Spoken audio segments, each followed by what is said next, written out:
¿Sabías que el bicarbonato que hace elevar tus tortas es el mismo que impide que el ácido de tu metabolismo destruya tus proteínas? Hoy te explico cómo tu riñón recupera 4.320 equivalentes de bicarbonato por día, sin que vos te enteres. Pero antes de ir a la animación, ¿por qué es tan importante el bicarbonato? El bicarbonato es muy importante porque es uno de los amortiguadores de pH más importantes de la sangre. En realidad, para decirlo de una manera más correcta, no es solo el bicarbonato, sino es la combinación del dióxido de carbono y el bicarbonato. Miren, vayan a mi video anterior, que ahí les explico cómo es que funcionan los buffers y los buffers de la sangre. Y por sobre todo recuerden, esta combinación es muy importante porque la podemos regular de dos maneras. El dióxido de carbono se regula a través del pulmón y la respiración, y el bicarbonato se puede regular con el riñón. Resumamos qué hace el riñón con el bicarbonato.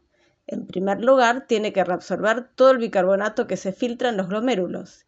Y en segundo lugar, tiene que sintetizar nuevo bicarbonato para reemplazar el que se pierde cuando amortiguamos los ácidos fijos del cuerpo. En este video les voy a mostrar cómo reabsorbemos bicarbonato. Pero primero quiero explicarles cuál es el grave problema si el riñón no reabsorbe bicarbonato. Vamos a recordar un poquito.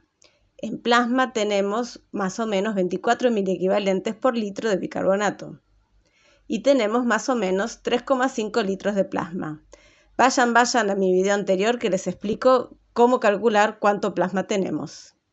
Si multiplicamos 24 miliequivalentes por 3,5, vamos a tener 84 miliequivalentes de bicarbonato en total circulando por la sangre. Y ahora vamos al riñón. Esos 24 miliequivalentes por litro de plasma de bicarbonato que andaban en la sangre van a filtrarse en el riñón con una velocidad de 180 litros por día. O sea que para calcular cuánto bicarbonato se filtra por día en el riñón, tenemos que hacer el volumen de filtrado glomerular por la concentración de bicarbonato. Y eso nos da 4.320 miliequivalentes de bicarbonato por día. ¡Horror! Comparen.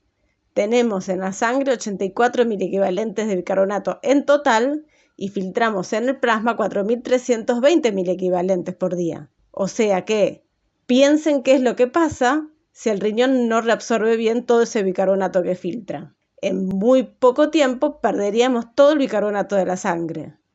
Tengan en cuenta siempre eso cuando piensen en el riñón. ¿Y qué pasaría si entonces perderíamos el bicarbonato? Pues el pH de la sangre y luego de todo el cuerpo bajaría y entraríamos en acidosis. Ahora que sabemos qué tan importante es que el riñón recupere el bicarbonato que filtró, vamos a ver cómo lo hace. Por suerte, el riñón es muy eficiente.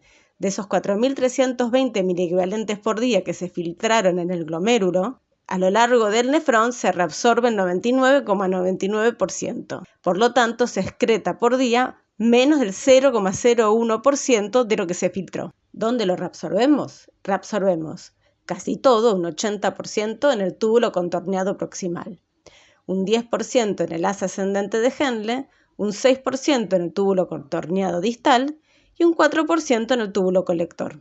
Pero ¿cómo logra el túbulo proximal reabsorber tanto bicarbonato? Recordemos que el bicarbonato, una vez que se filtró desde la sangre hacia la luz de los túbulos, para poder reabsorberse, debe poder atravesar la capa de células que recubre los túbulos, las células epiteliales, y puede atravesarlas a través de las células o entre las células, hasta llegar al espacio vasolateral, que es el que está en contacto con los capilares sanguíneos. Acá tenemos una célula epitelial con su extremo luminal y su extremo vasolateral. Para poder entender cómo reabsorbemos bicarbonato, recordemos que el bicarbonato más el protón se encuentran en equilibrio con el dióxido de carbono y el agua. Y para que la conversión entre dióxido de carbono y bicarbonato sea rápida, necesitamos la acción de la enzima anhidrasa carbónica. Vamos primero paso a paso. Estamos al principio del túbulo proximal y tenemos muchísimo bicarbonato que se filtró. Sobre la membrana de la célula epitelial, mirando hacia la luz, tenemos una isoforma de la anidrasa carbónica, la anidrasa carbónica tipo 4. La reacción empieza con un bicarbonato, de los que tenemos que reabsorber, que reacciona con un protón que se encuentra en la luz y se forma dióxido de carbono y agua. Los dos pueden entrar rápidamente adentro de la célula sin necesidad de transportadores, porque son chiquitos y son neutros. Una vez dentro de la célula, vuelven a reaccionar con una anidrasa carbónica que es intracelular, esta vez la anidrasa carbónica de tipo 2. El bicarbonato está cargado, por lo tanto, no puede atravesar por sí solo la membrana lipídica. Necesita transportadores. En este caso, el cloro bicarbonato y el sodio bicarbonato que se encuentran en la membrana vasolateral de la célula.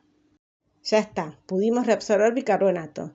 Ahora lo único que falta es que difunda hacia adentro de los capilares. Como los capilares son permeables al bicarbonato, eso ocurre fácilmente. De nuevo dentro de la célula, lo que falta es cómo llevamos el protón hacia la luz de nuevo para volver a empezar el ciclo. Pero el protón, como el bicarbonato, está cargado, por lo tanto no puede atravesar solo la membrana lipídica, necesita de transportadores. En este caso, con uso de energía. Usa o bien la energía del sodio en el intercambiador sodio-protón, y ese es uno de los más importantes mecanismos en el túbulo proximal, por donde encontramos la isoforma 3 del sodio-protón, o bien utiliza la energía de la hidrólisis del ATP a través de una bomba protón-ATPasa. Ya está, el protón volvió a la luz y está disponible para volver a reaccionar con otro bicarbonato. Resumiendo todo, recuerden, para poder reabsorber bicarbonato en los túbulos renales, necesitamos que el bicarbonato se combine con el protón para formar dióxido, que el dióxido entre en la célula y se vuelva a convertir en bicarbonato y protón, y así el bicarbonato, a través de transportadores, atraviesa la membrana vasolateral y es reabsorbido, y el protón atraviesa la membrana luminal, vuelve a la luz y vuelve a reaccionar con otro bicarbonato y de nuevo vuelta al ciclo. Por lo tanto, decimos que para poder reabsorber bicarbonato en los túbulos renales necesitamos reciclar dióxido de carbono. Y a todo esto, ¿cómo hace entonces el riñón para generar bicarbonato nuevo? Fíjate en mi próximo video que te explico cómo.